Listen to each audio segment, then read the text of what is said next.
Hello students, ये question belong करता है D and F block as well as qualitative analysis of cation से। थोड़ा सा डी एंड एफ ब्लॉक का रोल और क्वालिटेटिव एनालिसिस से थोड़ी सी ज्यादा रिएक्शन यहाँ पे देखने को मिलेगी।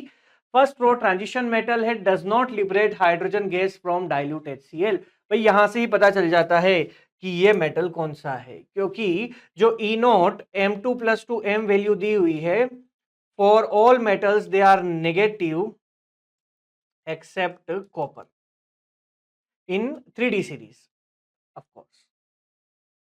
तो बात चल रही है कॉपर की। कॉपर विद डाइल्यूट HCl अगर हम लोग डाल देते हैं, it does not liberate any gas, क्योंकि इसका जो SRP वैल्यू है, स्टैंडर्ड रिडक्शन पोटेंशियल है, दैट इज पॉजिटिव। ये SHE से ज्यादा है, तो यहाँ पे हाइड्रोजन गैस रिलीज नहीं होगी। अब ये बोल रहे हैं कि हम लोग इस मेटल का एक सॉल्ट सॉल्यूशन ले लेते हैं, कॉपर सल्फेट ले लेते हैं। ठीक है, ब्लू कलर का कंपाउंड कॉपर सल्फेट ले लिया sir. Treat it with excess of aqueous KCN।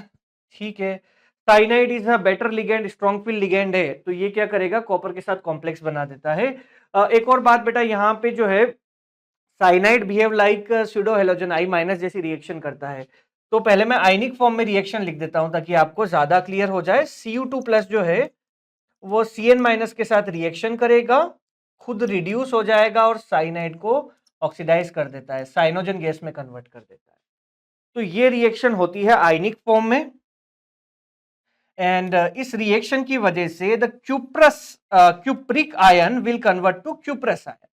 अब जो यहां से कॉम्प्लेक्स बनता है इस रिएक्शन के अंदर, दैट इज K3CuCN4।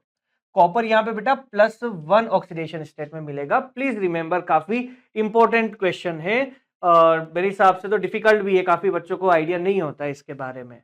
और इस कॉम्प्लेक्स की स्टेबिलिटी, जो स्पेशलिटी है, it is one of the very stable complex, very very stable.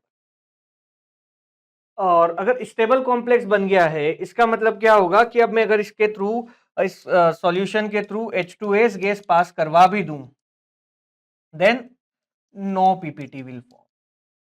कोई सल्फाइड वगैरह PPT नहीं बनेगा, क्योंकि वेरी स्टेबल कॉम्प्लेक्स बना हुआ है। इसका जो KF है, formation constant, it is very high, and उसकी वजह से कोई PPT नहीं बना है। ठीक है, सो क्वेश्चन ने पूछा है the amount of metal sulphide form from the above reaction is, नहीं बनेगा भैया, 0 मोल। तो लग रहा ऐसा रहा था कि कुछ मैथमेटिक्स लगा दी है अंदर, आंसर में निकला कि PPT ही नहीं बनता, तो 0 mole is the correct answer. One of the difficult question in that particular shift. अच्छा क्वेश्चन है JEE मेन में।